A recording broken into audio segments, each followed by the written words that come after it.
All right, here we are. We're going to graph a line from the equation. And the equation is going to be in slope intercept form. This is how we're going to start. Obviously, we'll get into the other forms at a later date, but we're just going to try and graph a line from the equation. So let's take a look at the equation. And if you look at this problem, you can see our equation is y equals negative 2/3 x plus 2. Now, when we talk about this, we want to start with the y-intercept. And you guys remember that the equation of a line is y is equal to mx plus b. I mean the equation of a line, obviously, in slope-intercept form. And the b part, this, is your y-intercept, or your value for y when x equals 0. So we can look at our original problem, where y equals negative 2/3 x plus 2, and we can see that positive 2 is our y-intercept. So we're going to put a point there. That's how we're going to start our graph. Now, everything else we do is going to be based on that point. So now we're going to apply the slope. Now, our slope, again, our m, is going to be negative 2/3. What that means is we can have negative 2/3 be written as negative 2 over 3, or it can be written as 2 over negative 3. Now, a lot of you are thinking, what's the difference? Well, there's a big difference, because remember, slope is rise over run. So it's your change in the y direction over the change in the x direction. So in this problem, this negative 2/3 can be written this way. It can be down 2 and to the right 3. So if we were to use this negative 2/3, we would go back to our original point, which is here, okay? And we're going to go down 2 and to the right 3.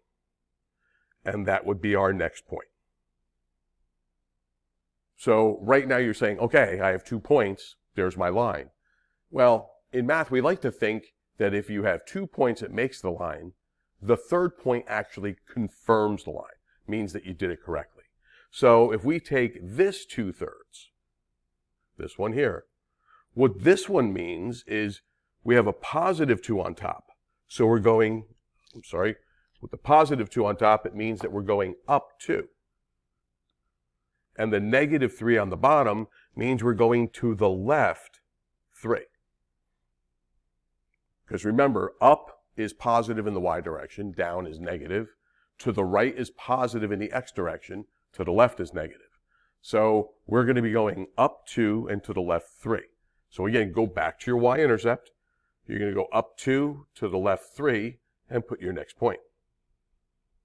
Now, what we should have there is we should have 3 points that are all going to be on a line. Then you take your straight line tool and we draw that line.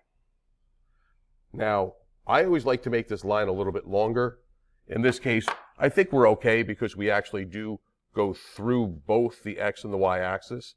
It's a good idea when you're graphing these things, though, to try and go through both the x and the y axis. That's what your graph would look like. All right, so let's move on. We'll try another example. So here we have y is equal to 5/4 x minus 3. So again, start with our y-intercept, which is at negative 3. And our slope, this time our slope is 5/4. So what that means to us is it means we could be going up 5 and to the right 4, because the 5 is positive and the 4 is positive.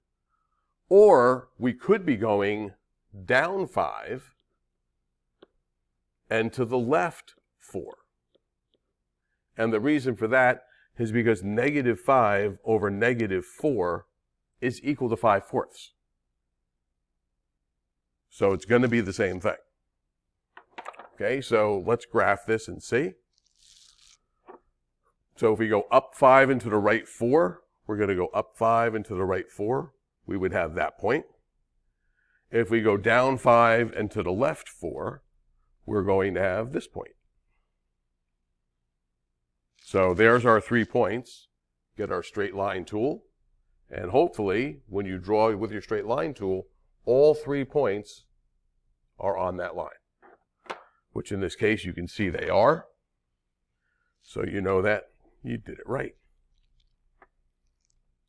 Okay, so graphing these lines really should not take a lot of time.